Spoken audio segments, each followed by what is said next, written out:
Yeah, I know, Arsenal fans. I know what you're thinking right now. Just another delusional, boring, negative Chelsea fan who just doesn't like your football club and is just going to find any excuse to bring down your chances and take you off the pedestal and, yep, ruin your hopes of winning the Premier League and knock your chances of winning the Premier League. And whilst there may be an element of truth in that in terms of me disliking your football club and perhaps wanting to bring you down off the pedestal, added to the fact as well that Chelsea just so happened to be shit, so I've got nothing else to hang on to, really.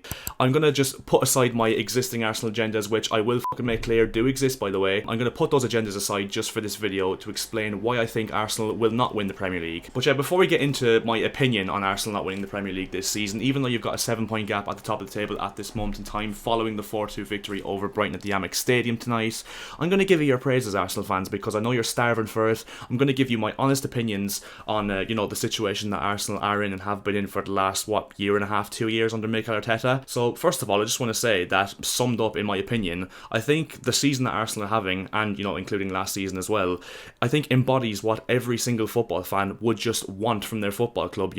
It's a young, hungry, exciting, fresh team who play brilliant football. They're all, they all play with a smile on their faces. They all gel together unbelievably. And yeah, like I said, they're a likeable team. They're young, they're vibrant, they've got lots of flair, lots of creativity. They play some fluid football. And Arsenal fans, I will admit, you probably, you even say yourselves, you deserve to be going through this, especially after, the form you've had over the last few years. So yeah, after the long banter era you did experience, you should be enjoying this. You should be embracing this. You should be, dreaming of winning the Premier League. And obviously, I think that you won't win it at this moment in time. My opinion could change further down the line, but my opinion doesn't matter. I'm not playing the matches. I'm not involved in the coaching or whatever like that, thank God. But yeah, just ignore my opinion. If you want to take it in, but do what you like with it. It's just my opinion, and at the end of the day, if I was in your position, I'd be doing the exact same thing, and I'd be lapping it up, and I'd be, praying and, embracing the fact that you might win the Premier League in a few months' time. So, but yeah, enough of all the praise for Arsenal. I've praised them for too long now, and more than I've ever praised them in my life, probably, to be fair. So we're going to get into why my personal opinion suggests that Arsenal will not win the Premier League this season, and first and foremost, the main reason, in my opinion, just has to be the fact of who they're competing with for this Premier League, because let's be honest, it's a two-horse race now between Arsenal and Manchester City. I know Newcastle are up there, but personally I don't think they have the facilities to be competing for the Premier League throughout the whole entire season. I do think Newcastle may get top 4 this season, but I don't think they'll compete for the Premier League. With that in mind, as I said, Arsenal are competing with Manchester City this season, and if you just look at the difference in squads, I know Arsenal have a very good team, but I just think they have a very good starting 11 with a few good players outside of the starting 11. City are just on another level, especially with the money they've spent and the quality of players they've brought in over the last half decade or so.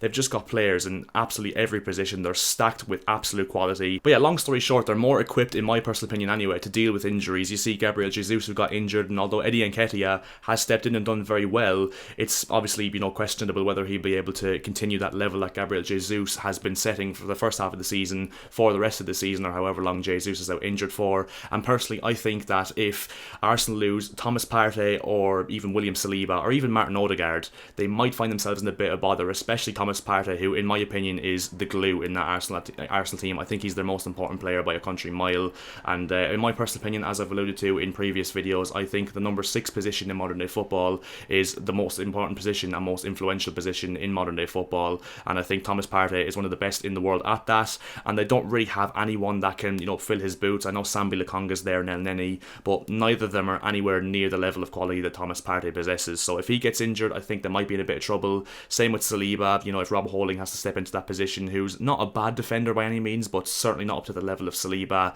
and Odegaard as well. They have Fabio Vieira, who once again is nowhere at the level so far anyway that Martin Odegaard is at. So I think that City are well more equipped for if they get injuries than Arsenal are. I also think as well City have a lot more experience in this position, because obviously not really many players in the Arsenal squad have tasted league success, and if you look at City's squad, there's still 90-95% of them, especially after last season, that have won the Premier League, and there's a lot of those 95% that have won it on multiple occasions, and that's why I just feel like, even from an experience point of view, and the fact as well that Arsenal have a very, very young squad as well, could play a factor in especially the latter stage of the season, in terms of City dealing with difficult decisions, dealing with defeats in the key moments, and I think that City will have the edge on Arsenal in that sense as well. And I mean, City have proven that in the last few years as well. If you remember the 2018-19 season when Liverpool took City all the way to the wire, but they shouldn't have really had to, because Liverpool, I think, were 7 or 8 points points clear, very similar gap to what Arsenal have over City at this moment in time, at a similar time of the season as well, even though of course the World Cup has obviously been mid-season and cut off a few games at this point in the season, so Arsenal will have played less games than Liverpool played that season.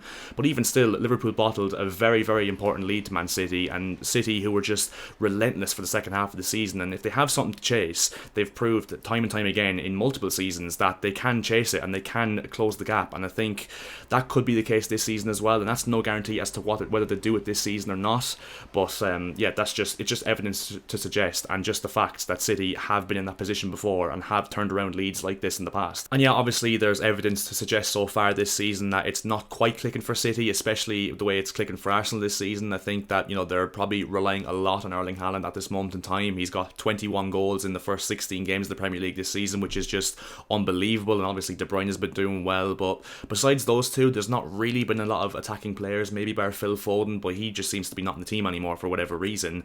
You know, there's not been a lot of goals and assists really from a lot of the other players in the City team, which is a bit of a worry, but I just think they've got so much quality all over the pitch that surely Pep Guardiola can make it work before the end of the season and will be able to turn over a 7-point gap with Arsenal, who I think will maybe crumble under pressure a little bit like they did at the back end of last season when they had top 4 in their grasp and they lost to Newcastle and Spurs. And look, first and foremost, I'll hold my hands up. If Arsenal do win the league, I'll give them all the praises in the world, as much as I'll be biting my tongue doing so and as much as it'll hurt me, because they will deserve it if they win the league. They're an absolutely brilliant team, as I said. You know, Martin Odegaard in midfield is an absolute revelation. He's just an absolute joke of a footballer. Martinelli's come to his own this season. Bukayo Saka has been unbelievable. Gabriel Jesus, even though he's not scoring the goals that a lot of people thought he would, his link-up play and his all-round play for Arsenal off the ball is unbelievable. Thomas Partey and Granit Xhaka in midfield have been unreal. I mean, Saliba has been absolutely world-class at the back next to Gabriel, who's been very good. Ben White's been a revelation at right back, which I never thought I'd see. Zinchenko's been an unbelievable signing, and obviously Ramsdale in goal is unreal with his feet and has made some very good saves as well.